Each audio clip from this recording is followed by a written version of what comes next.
Meaning of James II. James II. James II. James II. James II.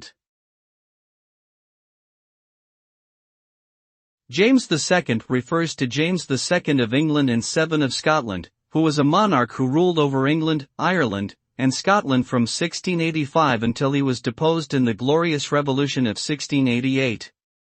He was the second son of King Charles I and his wife Queen Henrietta Maria, and was born on October 14, 1633. His reign was marked by tensions with the English Parliament and the growing power of the Whig political faction. He was known for his strong Catholic faith, which led to opposition from many Protestant groups in England.